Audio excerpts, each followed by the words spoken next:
pessoal, eu sou a Monique, aluna do 4º ano, e hoje vamos para mais um episódio do podcast O Curioso. Pessoal, hoje nós estamos muito felizes, porque hoje a gente tem uma convidada especial, Penélope Martins. Bem-vinda ao nosso podcast, Penélope. Agora nós vamos para as perguntas. Quando você escreve uma história, ela tem alguma relação com sua vida ou é apenas fruto da sua imaginação? As histórias que eu escrevo têm muita relação com as minhas experiências, ainda que seja para demonstrar isso com personagens inusitados, como um ogro que mora em apartamento. Acredito que a imaginação é uma excelente ferramenta para interpretar a realidade, porque podemos adicionar hipóteses ficcionais que dialogam com os fatos para buscar outras alternativas para tempos futuros. E é por isso que eu leio e escrevo bastante. Seu gosto pela leitura teve influência da sua família ou da escola? As duas coisas. A minha família me ensinou a escutar histórias e procurar nelas o sentido da vida. Já na escola, eu tive a chance de estudar com algumas professoras incríveis que perceberam esse meu interesse pela leitura, pela palavra, pela contação de história. E foram elas que colocaram em minhas mãos esses objetos mágicos da literatura. Você tem algum lugar ou espaço específico para escrever? Sim, eu tenho um lugar específico onde eu escrevo.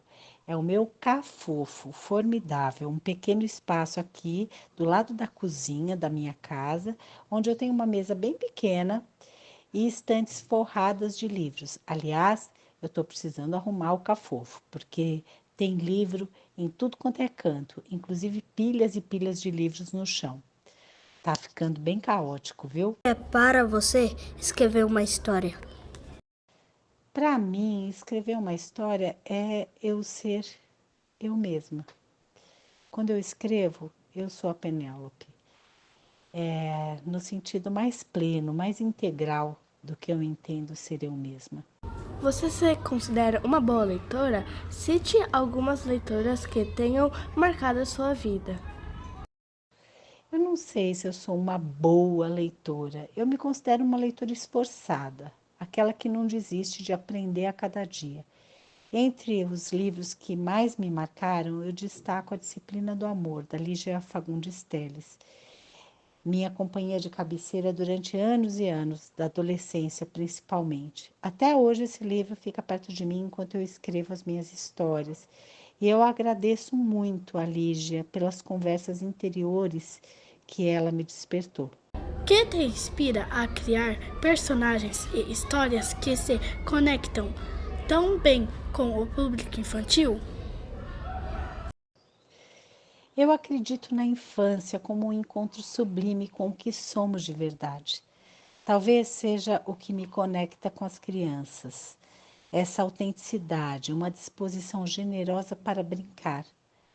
Outra coisa importante é que eu escrevo sem subestimar a capacidade que uma criança tem de pensar e de se expressar. Eu não escrevo nada para ensinar alguma coisa para uma criança. Eu escrevo para conversar com ela. Como você equilibra temas leves e divertidos com lições importantes para os leitores mais jovens?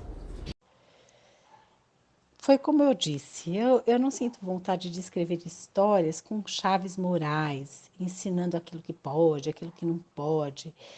Eu escrevo a vida como ela é. Os atropelos, as alegrias, elas acontecem num dia só, não é mesmo? A receitinha é seguir em frente, mesmo quando as desventuras parecem dragões enormes que lançam feitiços para nos paralisar.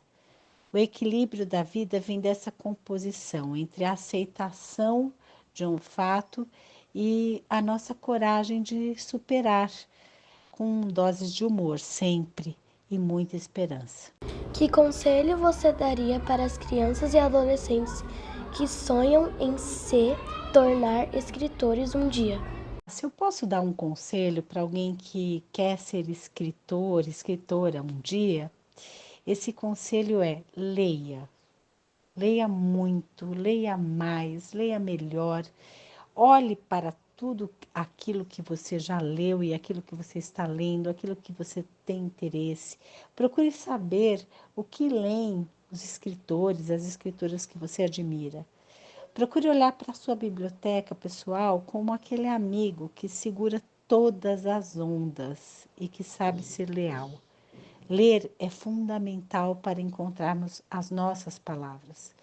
Outra coisa, se você quer ser um escritor, uma escritora, não acredite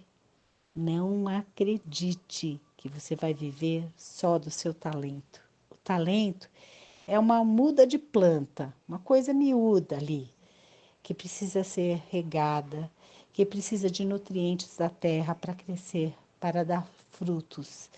Por isso que é tão importante a gente se alimentar de leitura. Penélope, agradecemos pela sua presença. Por favor, deixe sua mensagem para os nossos ouvintes. Despedir desse podcast com um grande abraço, um grande beijinho para todos e todas que nos escutam, dizendo que a literatura brasileira, ela tem tantas coisas maravilhosas, nós temos tantos autores incríveis, o nosso imaginário é tão potente. Então, mergulhem nisso, mergulhem em algo que é da nossa cultura, da nossa raiz, da nossa origem, porque quando a gente se cerca daquilo que é nosso, a gente tem inclusive mais elementos para dialogar com a cultura do outro. Aquela pessoa que se alimenta demais da cultura que não é a dela e se esquece da própria origem, ela acaba sendo uma sombra, deixando de ser aquilo que a constitui. Então, é isso. Que bom que existem podcasts como esse para a gente falar sobre as nossas histórias. Nós queremos agradecer a presença de todos nesse podcast. E não esqueça de nos seguir e deixar seu like. Até a próxima!